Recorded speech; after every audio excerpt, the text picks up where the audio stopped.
बिस्मिल्लाहिर्रहमानिर्रहीम अस्सलाम वालेकुम वरहमतुल्लाहि वबरकातुहू अल्लाहुम्मा सल्लि अला मुहम्मद व आले मुहम्मद रब्बि इश्रह ली सदरी वयस्सिर ली अमरी वहलुल उक़दतम मिन लिसानी यफ़क़हू क़ौली आमीन। 10वीं सहरी इंशाअल्लाह ताला और 10वां पारा जो है वो आज सबक होगा। 10वां रोज़ा जब हो तो आपको सैयदा खदीजा अस्सलामुल्लाह अलैहा जो है वो याद आनी चाहिए। आज उनका वसाल है और आज उस पे भी ज़िक्र इंशाअल्लाह ताला अगले वाले सेगमेंट में हम ज़रूर करेंगे, लेकिन पहले 10वें पारे का तर्जमा और उसकी तफसीर शेख साहब से। ये दो हिस्सों के ऊपर सारा पारा जो है ये डिपेंड करता है, सूरह अनफ़ाल पे और सूरह तौबा पे, दोनों बड़ी अहम है। सूरह अनफ़ाल पे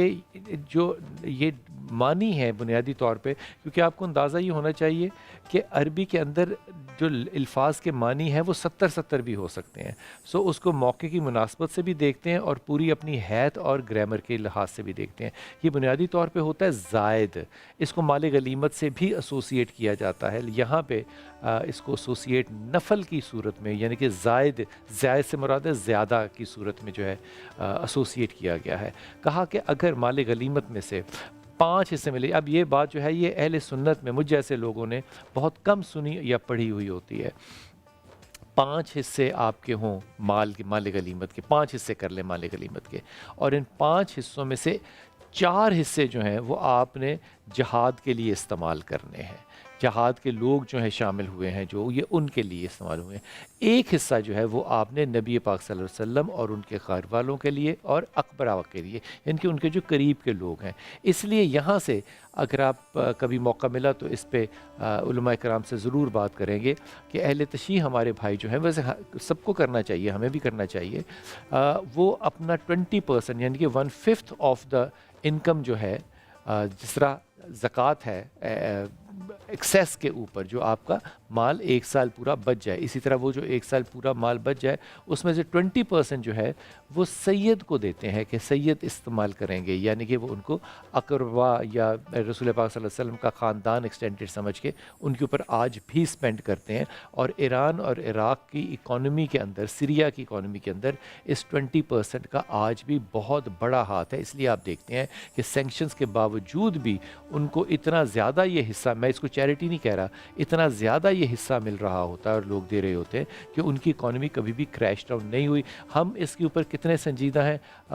ये आने वाला वक्त बताएगा और इस पे गुफ्तगू होनी चाहिए और मेरे ख्याल में खुले दिल से होनी चाहिए। फिर ग़ज़वा बदर का जो ज़िक्र इनफाल में अल्लाह ताला ने किया वो पूरा नक्शा खींचा है, और नक्शा खींचा से ज़्यादा बेहतर लफ्ज़ होगा मंज़र नगारी की है अल्लाह ताला ने। पूरा वो इस तरह से मंज़र नगारी की है कि वो आपको बुनियादी तौर पे नज़र आने लग जाती है कि कैसी हुई, अल्लाह के रसूल कैसे खड़े हुए, अल्लाह के रसूल ने दुआ मांगनी शुरू की, आपके आंसू किस तरह गिर रहे थे, आपके कंधे से चादर उतर गई, आपकी चादर जो है वो हज़रत अबू बकर सदीक़ ने कैसे डाली, आप कैसे अल्लाह से इल्तिजा कर रहे थे कि हम कम लोग हैं। 313 लोग थे, रसूल पाक सल्लल्लाहु अलैहि वसल्लम को शामिल करके 313 लोग थे, और वहाँ से लोग जो थे वो तकरीबन 912 थे, और 912 लोगों का रसूल पाक सल्लल्लाहु अलैहि वसल्लम ने अंदाज़ा पता है किस तरह से लगाया था। ये होती है जर्नैल की हिकमत। उन्होंने कहा कि ये पता करें कि वो कितने ऊँट ज़िबा करते हैं, तो उन्होंने कहा कि वो इतने ऊँट ज़िबा करते हैं, तो आपने कहा कि एक ऊँट वो तकरीबन 90 से 100 लोगों के लिए ज़िबा करते हैं, इसलिए उनके 9 साढ़े 900 लोग हैं, और वो 9 साढ़े 900 लोग ही थे। ये इल्हाम, ये वही भी हो सकता था, लेकिन ये जहन में रखिए बात कि अल्लाह ताला के रसूल ने एक जर्नैल की सूरत के अंदर मैदान जंग के अंदर किस तरह हिकमत का आपको सबक दिया कि जर्नैल को जो है वो किस तरह से सोचता है। फिर अल्लाह ताला ने इसमें फरमाया कि फ़रिश्तों की मदद जो है, अल्लाह ताला ने यूँ कहा कि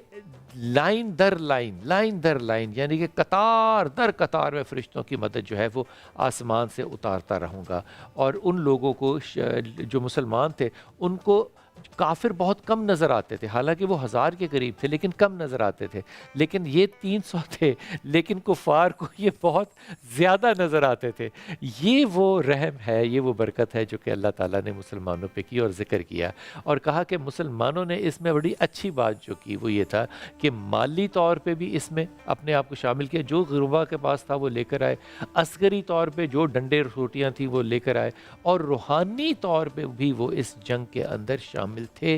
ये मामला जो है یہ بڑا ہی حکمت والا ہے جو اللہ تعالیٰ نے بتایا کہ آپ عسکری طور پہ مالی طور پہ شامل ہوں، لیکن جب آپ جنگ میں یا کسی محاذ میں شامل ہوں تو آپ کی وہ جو روحانی کیفیت ہے، روحانی اندراج آپ نے اپنا کرانا ہے، اپنی جو رجسٹریشن آپ نے کرانی ہے وہ بھی۔ اس میں ایک بہت بڑا اور فیصلہ ہے، وہ جو قیدی تھے 70 قیدی جو ہے بدر میں مسلمانوں نے پکڑے، 1000 لوگوں میں سے 70 لوگ ہم نے پکڑ لیے تھے، حالانکہ خود ہم 300 تھے۔ اب ان کو جب ان کے اوپر بات یہ بنی، مشورہ کیا رسول پاک صلی اللہ علیہ وسلم نے کہ ان کا کیا کیا جائے، تو کچھ صحابہ نے کہا کہ ان کو چھوڑ دیا جائے اور کچھ نے کہا کہ ان کو مار دیا جائے۔ جنہوں نے کہا کہ ان کو چھوڑ دیا جائے، اللہ نے ان کے اوپر کہا کہ اگر میں نے وعدہ تمہاری جیت کا نہ کیا ہوتا تو میں تم پہ بہت عذاب دیتا، ان پہ سختی کرنی ہے، یہ تم سے لڑنے آئے تھے۔ پھر سورہ توبہ ہے جو کہ 9ویں ہجری کے اندر آئی، اور یہ بنیادی طور پہ سورہ تبوک جو ہے، یہ جنگ تبوک جو ہے، یہ جنگ تبوک کے اوپر جو لوگ پیچھے رہ گئے تھے، منافقین جو نہیں گئے تھے، اور پھر ان میں خاص طور پہ ایک صحابی جو کہ غلطی کی وجہ سے نہیں جا سکے تھے، حالانکہ غلطی بھی نہیں تھی، حضرت کعب بن مالک جو تھے، ان کا یہ سارا سلسلہ جو چلتا ہے توبہ کا وہ آتا ہے، اور پھر اس میں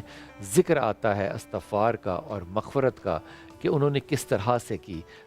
چاہے غلطی ہو جائے، لیکن اگر آپ نبی سے جھوٹ نہیں بولیں گے، اگر آپ اللہ سے جھوٹ نہیں بولیں گے، تو ہاں 40 دن کا وقفہ ضرور ہو سکتا ہے سوشل بائیکاٹ کا، جیسے حضرت کعب بن مالک کے ساتھ ہوا، لیکن اللہ تعالیٰ آپ کی توبہ کو قبول یقیناً کر لیتا ہے۔ بس شرط کیا ہے؟ آپ نے دل کے اتھر گہرائیوں سے نبی کے پاس جا کر، حضرت کعب کہتے ہیں مجھے لوگوں نے کہا کہ میں جھوٹ بولوں، لیکن میں نے جھوٹ نہیں بولا، لیکن میرا دل اس وقت ٹوٹ گیا جب مجھے منافقین اور کفار جو تھے وہ اپنی طرف بلانے کے لیے لالچ دینے لگ گئے، اور مجھے یہ لگنے لگ گیا کہ یا اللہ میں اتنا گر گیا،